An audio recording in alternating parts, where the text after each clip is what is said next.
देश में messaging apps की दुनिया अब एक बड़े बदलाव के दौर से गुजरने वाली है। आज के समय में जब मैसेजिंग ऐप्स हमारी रोजमर्रा की जिंदगी का हिस्सा बन चुके हैं, सुबह उठते ही व्हाट्सएप से शुरुआत होती है और फिर सारा दिन Telegram, Snapchat, ShareChat, Jio chat जैसी कई मैसेजिंग ऐप को इस्तेमाल करते हुए हम अपने रोजमर्रा का काम करते हैं।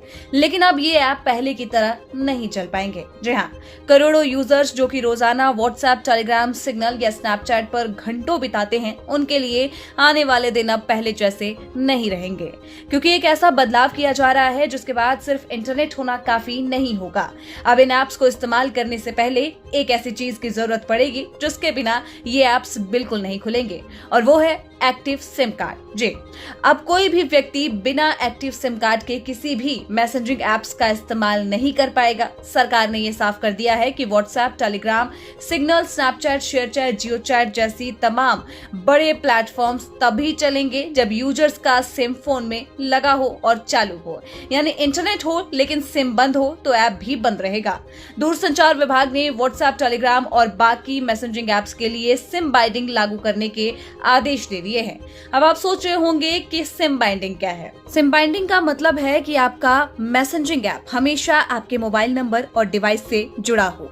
इसका मतलब ये है कि अगर आपका फोन उस सिम के बिना है जिससे आपका अकाउंट बना है, तो ऐप का इस्तेमाल करना मुश्किल होगा या आपको बार बार वेरीफाई करना पड़ेगा। इसे यूपीआई ऐप जैसे कि गूगल पे या फिर फोन पे के काम करने के तरीके से हम समझ सकते हैं, जिसमें कि बिना एक्टिव सिम के पैसे ट्रांसफर करना संभव नहीं होता। इस नई व्यवस्था को लागू करने के लिए ऐप कंपनियों को सरकार ने 90 दिन की मोहलत दी है। बता दें कि 120 दिनों के भीतर ही उन्हें सरकार के दिए गए इस आदेश का पालन करना होगा और अनुपालन रिपोर्ट भी देनी होगी।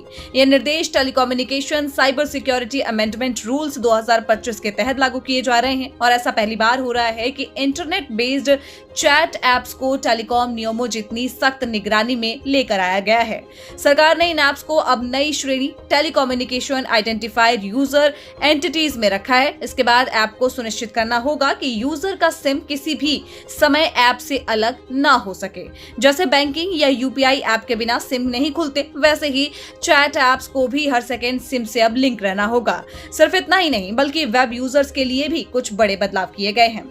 अब व्हाट्सएप वेब या टेलीग्राम वेब कई दिनों तक खुला नहीं रहेगा। जैसा कि हम कभी भी अपने व्हाट्सएप अकाउंट को अपने लैपटॉप में लॉगिन कर लेते थे और लगातार कई दिनों तक उसी को इस्तेमाल किया करते थे, अब ये सुविधा खत्म कर दी गई है।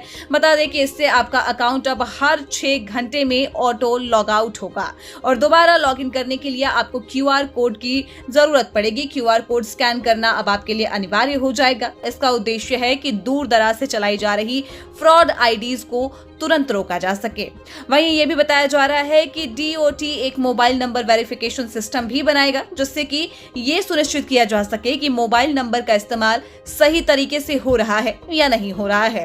अब आपके मन में सवाल होगा कि आखिर इन नियमों की जरूरत क्या पड़ी।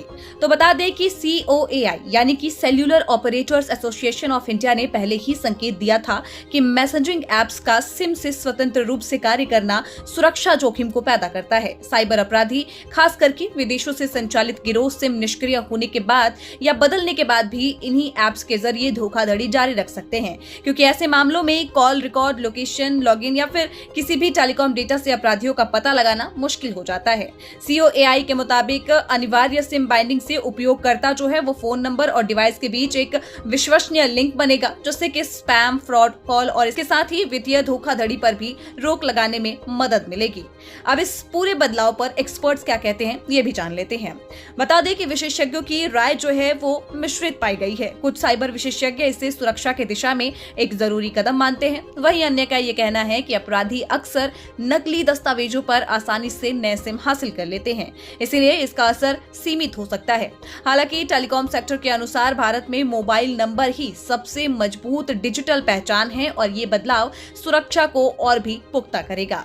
वहीं आम यूजर्स पर भी इसका असर देखने को मिलेगा, क्योंकि एक से ज्यादा डिवाइस पर स्वतंत्र रूप से ऐप चलाने की सुविधा भी कहीं ना कहीं इस बदलाव से सीमित हो जाएगी। तो आपको क्या लगता है, सरकार की ओर से किए गए इस बदलाव को आप किस तरीके से देखते हैं? हमें कमेंट सेक्शन में जरूर बताइएगा और देश दुनिया की तमाम जानकारियों के लिए देखते रहिए दैनिक जागरण।